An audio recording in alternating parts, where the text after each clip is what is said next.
దేశవ్యాప్తంగా వక్ఫ్ amendment act వచ్చిన తర్వాత వక్ఫ్ ఆస్తులు అన్ని డిజిటలైజ్ చేయాలన్న నిబంధనలను కేంద్ర ప్రభుత్వం తీసుకొచ్చిందని ఏపీ వక్ఫ్ బోర్డు చైర్మన్ షేక్ అబ్దుల్ అజీజ్ తెలిపారు. డిజిటలైజేషన్ ద్వారా వక్ఫ్ ఆస్తులు పోతాయన్న అపోహ ప్రజలకు ఉండేదని, వాస్తవానికి డిజిటలైజేషన్ ద్వారా 15,000 ఎకరాల వక్ఫ్ భూమిని గుర్తించగలిగామని తెలిపారు. డిజిటలైజేషన్ కాకముందు 3,790 వక్ఫ్ సంస్థలకు గాను 65,000 ఎకరాలు ఉండేవని, డిజిటలైజేషన్ తర్వాత 5,028 వక్ఫ్ సంస్థలకు గాను 81,000 ఎకరాలు నమోదయ్యాయన్నారు. తనకు వక్ఫ్ బోర్డు చైర్మన్ పదవి ఇచ్చినప్పుడు ముఖ్యమంత్రి చంద్రబాబు నాయుడు దేవాలయ ఆస్తులను ఎలా కాపాడుతారో వక్ఫ్ ఆస్తులను కూడా అలాగే కాపాడాలని తనకు చెప్పారని అన్నారు. డిసెంబర్ 6వ తేదీతో పోర్టల్ ముగిసిందని, ఎంతో మంది ఆందోళన చెందుతున్నారని, ఏపీ వక్ఫ్ బోర్డు తరపున వక్ఫ్ ట్రిబ్యునల్లో కేసు వేసి 6 నెలలు అధిక గడువును సాధించామని తెలిపారు.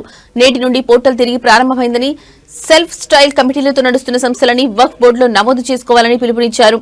వక్ఫ్ బోర్డులో నమోదు చేస్తే తమ కమిటీ పోతుందని అపోలో ఉన్నారని, ప్రస్తుతం ఎవరైతే మేనేజ్ చేస్తున్నారో వారి కమిటీలుగా ఉంటారని తెలిపారు. తమ కంట్రోల్లోనే తమ మసీదు కానీ దర్గా కానీ ఉంటాయని తెలిపారు.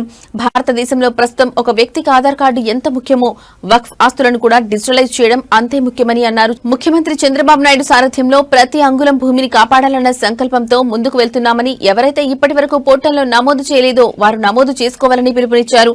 నమోదు చేసుకునేందుకు ఎటువంటి సందేహాలున్నా రాష్ట్ర వక్ఫ్ బోర్డు కార్యాలయాన్ని, మీ జిల్లాల్లో ఉన్న ఇన్స్పెక్టర్లను సంప్రదించాలని కోరారు. మహిళల కోసం ట్రెడిషనల్ స్కిల్స్ స్టార్ట్ చేస్తున్నాము, టైలరింగ్ అటువంటి. తర్వాత నెక్స్ట్ ఫేజ్ లో డిజిటల్ స్కిల్స్ గాని స్టార్ట్ చేయబోతున్నాము.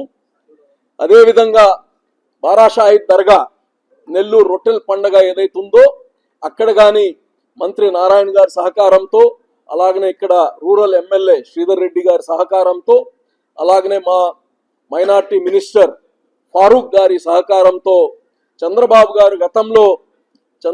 గారు ముఖ్యమంత్రి ఉన్నప్పుడు గతంలో ప్రామిస్ చేశారు ఈ బారాషాహిద్ దర్గాకి మంచి అక్కడ ఈద్గా మసీద్ అవన్నీ డెవలప్ చేయడానికి.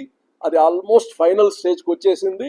ఈ నెలలో దానికి కానీ టెండర్లు పిలిచి ఒక అద్భుతమైన కన్వెన్షన్, ఒక అద్భుతమైన ప్రజలకి ఉపయోగపడేటట్టు ఒక మసీదు, అలాగనే ఈద్గా కమ్ సోషల్ యాక్టివిటీస్కి వాడుకునేటట్టుగా ఒక 40,000 చదరపు అడుగుల ఒక హాల్ని కట్టబోతున్నాము.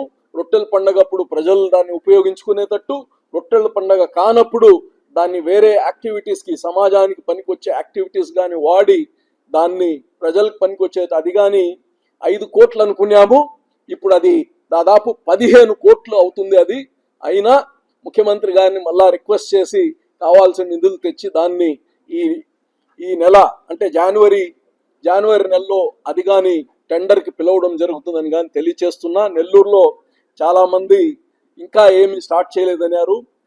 కొద్దిగా ఆలస్యమైంది, ఎందుకంటే గతంలో రెగ్యులర్ రేకుల షెడ్ లాగా వేయాలనుకున్నాం.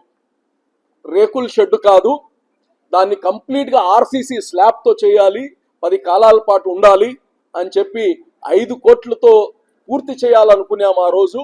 కాదు, ఇది 15 కోట్లు అవుతుంది. 15 కోట్లైనా 10 కాలాల పాటు ఉంటుంది.